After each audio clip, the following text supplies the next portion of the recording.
Namaskar. Welcome to the Saraswati Sangam Project Talk Series. Today we will hear from TSSP Scholar Ms. Ankita Jagdeep.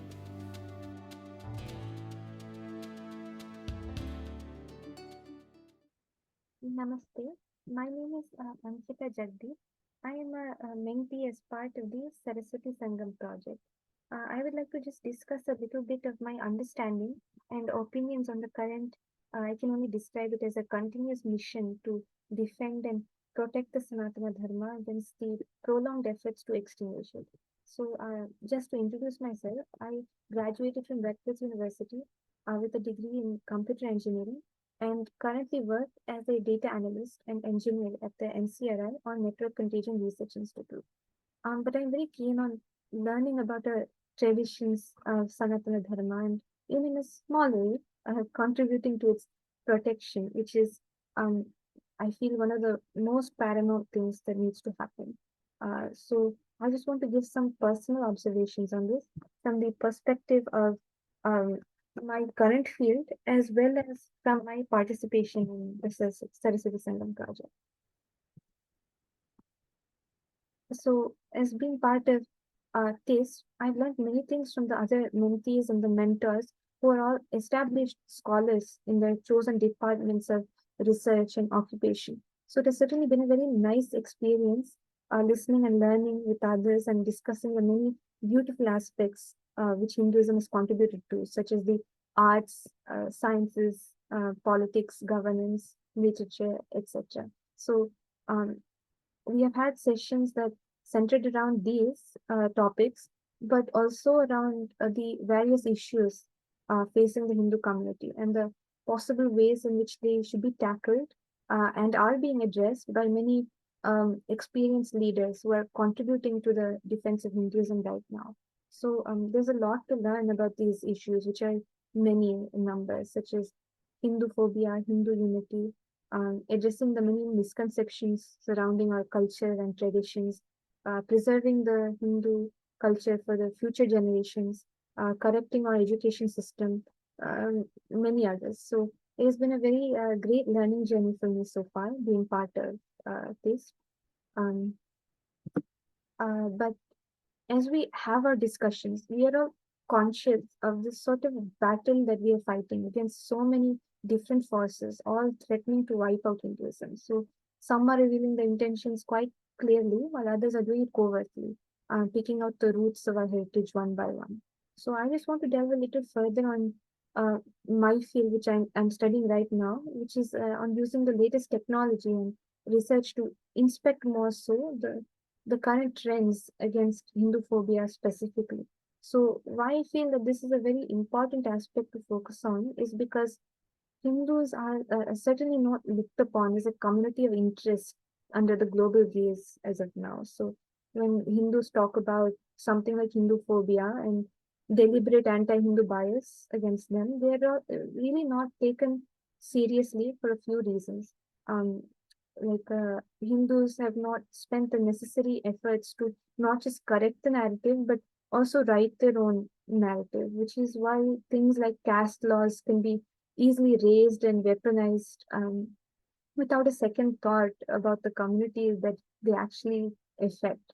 Um, Also, it is definitely not lucrative nor worthwhile for the areas of influence like the media and the academia to study the ongoing abuse of Hindus, which is not, it's just not part of the mainstream talking points of concern for them. So there are a lot of problems like these that Hindus have to take on and spend energy in overcoming.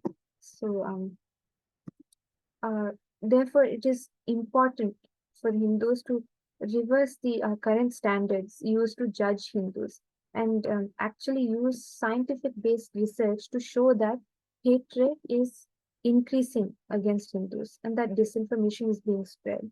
And in my opinion, in this day and age, as the technology keeps advancing, we also have to make sure we utilize it to conduct studies and present research from the Indic or Hindu perspective.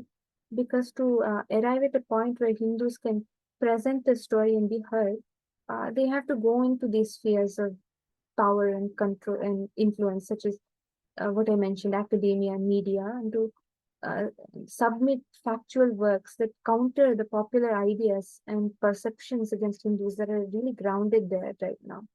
Um, so, uh, for example, in the field which I am right now familiar with, we use data analysis, machine learning technology, AI techniques like natural language processing to investigate trends in social media, to figure out patterns of bias, blame, and disinformation against Hindus. So, compiling such information and presenting it as meticulously crafted reports can then act as reliable sources for those who can then vocalize them and bring them to a level where they will be heard and noted.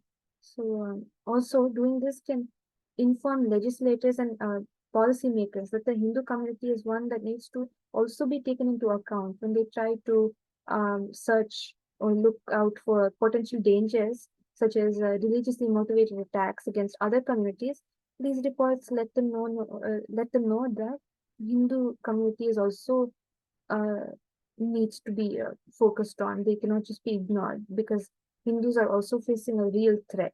So that is one contribution that these reports help in making.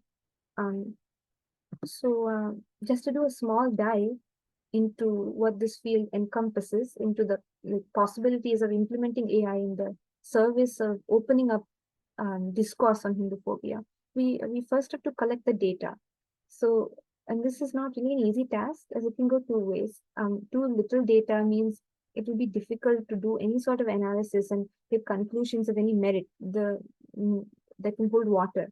So, but too much data is certainly a better alternative, but then it takes definitely time to sift through and organize it.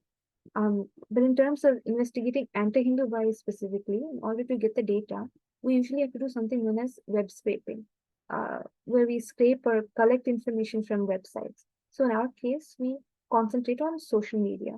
So the data source of interest would be Twitter or X, Facebook, other social media platforms, and the data gathered would be in the form of tweets and posts relevant to that particular situation of focus that we are looking into at that moment. So then there are quite a few things we can do with this data, like text pre-processing, basically cleaning up this data. As usually, there will be a lot of irrelevant things that we don't need to do analysis on. So let's say we're looking at the textual content of the tweets to know what they're saying. We don't care about the unnecessary words like the and I and all that. Punctuation also we don't want, we get rid of. Then there's another thing we like to do, which is called stemming, where we take words that have the same root term, like Hindu, Hindus, and Hinduism. We want to recognize all three as Hindu, let's say. So this makes it easier for analysis later on. So all sorts of cleaning up is done to get the data in the proper shape. Having done this, then we can use NLP to do topic modeling. This offers a very powerful approach to contextualize keywords in social media dialogue, so such as political, religious, or conspiracy-driven narratives. So, in practical terms, we can take one seed term like Hindu. When we do topic modeling, we will get all the related terms that are used in conjunction. So what I've seen in my experience is perhaps a cloud or network of words surrounding the center circle containing Hindu, and the other words would be of abusive language like slurs and um, like those type of language. That this would then serves to show that this corpus of data is particularly Hindu phobic. Um, this another thing we can do is also supplement this with time series analysis. So we can track how these phenomena and topics evolve over time, really, revealing spikes or declines in specific themes and correlating these trends with external events or changes in public discourse.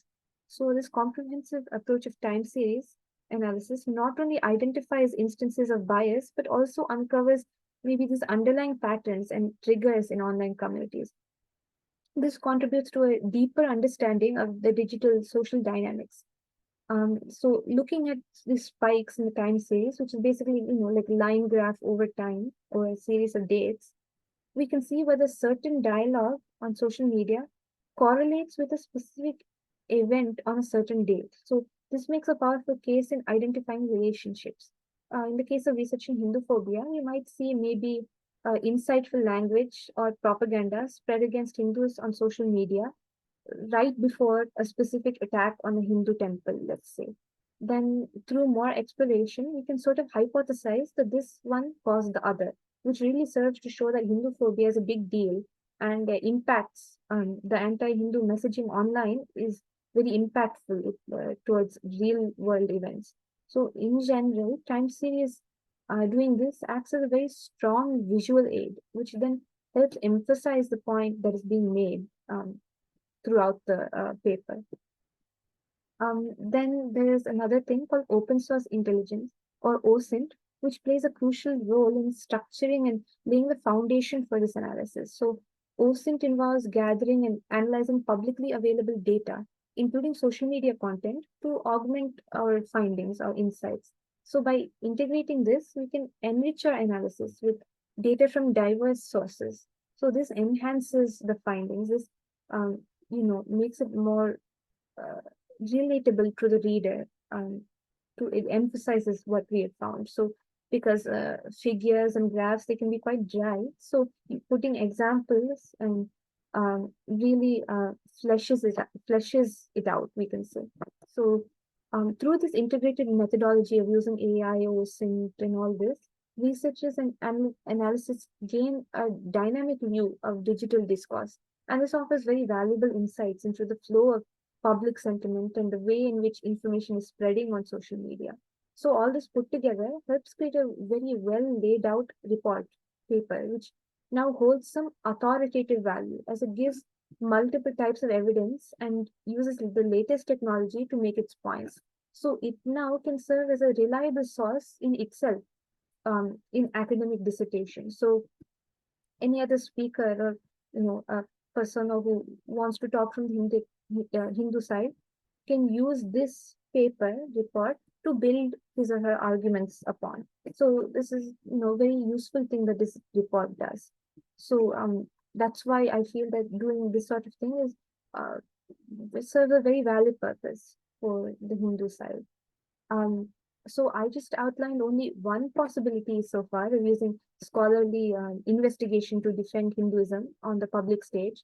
But the main thing about this is that doing this sort of thing is accepted by the academia and media and all those forces that have the power to control the narratives. So there are many things that like we as Hindus know for ourselves, like in our itihasas and spiritual texts and the traditions that have been passed down for generations together. We know this, but they just won't be permitted or taken seriously in the realm of academic studies in the current time. Not to say that they never will be or anything like that, but to achieve that level where Hindus can dominate the narrative, they will have to play the game right now. And creating these logic and scientific based reports helps gain standing and also, can help to boost the confidence among the Hindu community as well. So when we see that the concern of Hindu phobia is not just among these small centralized circles, but spreading to the influential circles, like places where they were not being talked, it was not being talked about before, but now it is. Then I think that Hindus, when we see that, we gain the assurance to keep on going, to carry it forward and put more efforts into, fighting for Sanatana Dharma. So that's why spending time in using science-based techniques, which is of course definitely not alien to Sanatana Dharma in the first place. So using it is definitely helpful and will definitely bring Hindus more into the open, into a place where they cannot be ignored or put aside.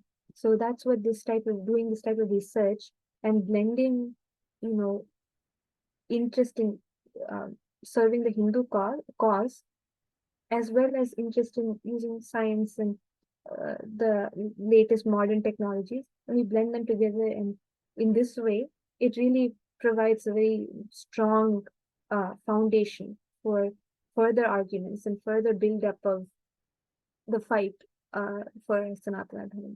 So this is why I feel that doing this sort of thing is quite helpful. Um, um, but as it is, we see that the narrative makers are the elitists who don't really allow any counter arguments or even any difference of opinion. But that, of course, has to change. And this is just one way in which we can do that. So there are, of course, many, many other things which strong people from the Hindu cause are doing and have been doing in many different fields. So all these fields like law, politics, history, and they all require attention. So it is an ongoing battle, definitely. Um, and one that it's not just you do this thing and succeed in that and it's over, nothing like that. So it's just we have to keep on putting our efforts. And but yes, definitely we all pray and hope for the victory of Sanatana Dharma in the end. So but yes, thank you very much for your attention, and thank you to the Saraswati Sangam project for this opportunity as well. Thank you very much for tuning in. We greatly appreciate your support. Thank you.